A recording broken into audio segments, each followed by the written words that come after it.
U nastavku sportske aktuelnosti, crnogorski takmičari u brazilskoj jiu-jitsu imali su veoma uspješan nastup na prvenstvu Evrope i Rome Open kupu koji su održani od 10. do 12. aprila u Rimu. Naši predstavnici bili su Mladen Jokmanović, Srđan Bošković, Marko Jokmanović i Marko Popović. Oni su ovog jutra naši gosti. Dobro jutro i dobrodošli. Hvala. Jutro. Ko je šta osvojio? Pa imali smo 3 dana nastupa. Imali smo Evropski kup Rome Open i prvenstvo Evrope u disciplini nogi. Osvojili smo ukupno 7 medalja. Na Rome Openu smo osvojili 3 medalje, dok smo na prvenstvu Evrope osvojili 4 medalje. Koliko su ova takmičenja važna za vas i da li je bilo teško osvojiti sve ove nagrade? Pa ovo su najvažnija takmičenja, znači prvenstvo svijeta, prvenstvo Evrope i jedan od evropskih kupova koji se boduje za svjetsku rang listu. Naravno, konkurencija je velika, dolazi se putem kvalifikacija i bodova preko evropskih kupova, tako da smo mi od početka, od osnivanja kluba nastojimo na nekom od velikih takmičenja da napravimo rezultate i evo od 2006. do danas to je urodilo plodom. Mi smo bili zadovoljni sa jednom, ali uspjeli smo čak 4 medalje da uzmemo na prvenstvu Evrope. Srđe je postao prvak Evrope, uzeo je zlato i srebro u Open kategoriji. Ja i Marko smo uzeli bronze, tako da zadovoljni smo. Svaka čast, čestitamo. Srđane, koja je bio tvoja najveća konkurencija? Je li bilo teško osvojiti zlato? Pa jeste, najveća konkurencija mi je bio u samom finalu takmičar iz Mađarske, a mene je najmilija borba sa jednim temnoputim borcem iz Francuske. On mi je bio neko... To je baš žestoka borba, tako? Baš velika motivacija. Srđane, odnosno Marko, koliko su dugo trajale pripreme za ove mečeve? Pripreme su trajale pa jedno 2 mjeseca intenzivnog treninga, ozbiljnih priprema i mi smo imali pripreme turniru uz ovo. Nastupili smo na prvenstvu Istočne Evrope, Srednje Evrope, onda je uslijedilo kao završnica to evropsko prvenstvo i taj Rim Open i rezultiralo je. Pored vas, koliko je još osoba u Crnoj Gori koje se bave brazilskim jiu-jitsu? Pa brazilski jiu-jitsu je mlad sport. Počinje od 2006. godine da se vježba u Crnoj Gori, ali to je već jedna solidna tradicija. Ima, mislim da ima 4 kluba, tako da mislim da je to jedna grupa od, ajde da dam neku slobodnu procjenu, od oko 120-30 ljudi koji treniraju i djece i odraslih brazilski jiu-jitsu u Crnoj Gori. Kako je započela ta priča? Ko vam je prenosio znanje? Pa mi smo veoma mladi krenuli u tu priču i inače se bavimo judoom i tradicionalnom jiu-jitsom. 2005. smo došli u kontakt sa brazilskim jiu-jitsom koji je u svijetu ekstremno popularan i shvatili smo da je to nešto što sigurno zavređuje našu pažnju u smislu da naučimo nešto novo i da se usavršavamo. Da kažem, prionuli smo na to i to je sigurno jedan sport koji je u top 3 globalno sigurno među borilačkim sportovima.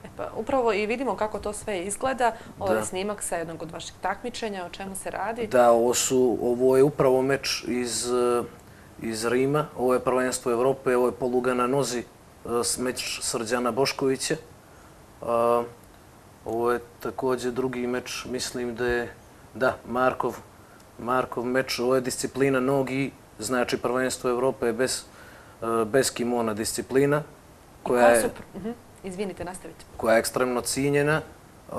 Evo vidite, to je jedan pokušaj poluge na ruci. Veoma je dinamična borba, znači otvoreni su mečevi. Ovo je sada Rome Open.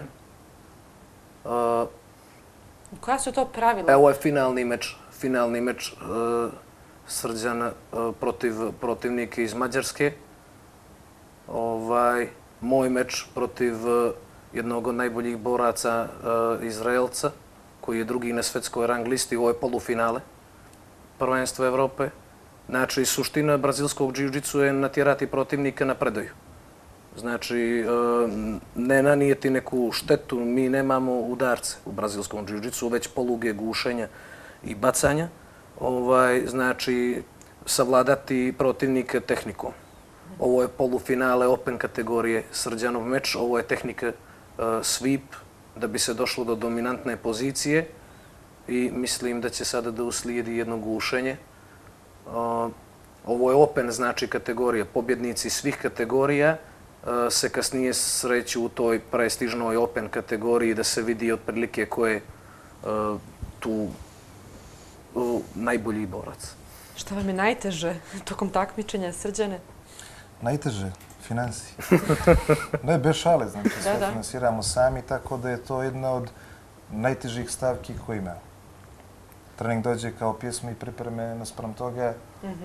Sami se finansiramo i mislim da su ovo fantastični rezultati kad vidite koliko smo pomoći imali.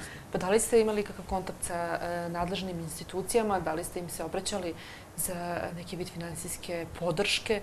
Evo, Mladen može najbolje da objasni vezano za to. Pa mi, naravno, imamo prijatelje kluba ili nekog ko se pojavi dobre volje, ko prepozna naš kvalitet, ali nemamo podršku tih ključnih, da kažem, sportskih institucija. Mi smo krenuli u jednu priču da registrujemo Nacionalni savez ovog sporta. Čekali smo da to bude prava stvar od 2006. do danas. To je već solidan niz godina. Mi nismo htjeli da pravimo nešto što je na papiru, već smo čekali da se stvarno stvore uslovi za to. Kada je došlo do toga, nismo naišli na pozitivnu reakciju. Rečeno nam je da Crna Gora ne prepoznaje interes, bukvalno citiram, u brazilskom džiu-džicu, da mi eto tako se bavimo tim sportom, ali da nemamo potrebe da imamo svoje udruženje. Kakav status ovaj sport ima u svijetu, u regionu? U svijetu ovo je jedan od najpopularnijih borilačkih sportova koji potiskuje čak i olimpijske sportove. Kada se kaže džiu-džicu, čak globalno misli se na brazilski džiu-džicu. Ja se iskreno nadam da će se okolnosti promijeniti. Želim vam mnogo uspjeha i eto za kraj da čujemo šta vas očekuje sada od takmičenja. Za sada od takmičenja imamo za cilj Torino, turnir koji je u maju, i u junu ima Firenze turnir. To su, nadamo se, prethodno su rekli Mladen i Srđe kako je teška finansijska situacija, ali nadamo se, pozitivno moramo da razmišljamo, da ćemo ipak ići na te turnire i da ćemo i dalje prezentovati i donositi odličje nazad u Crnu Goru. Sigurna sam da hoćete. Hvala na gostovanju mnogo i još jednom želim vam mnogo uspjeha. Vi, uvaženi gledaoci, i dalje budite uz program televizije Vijesti.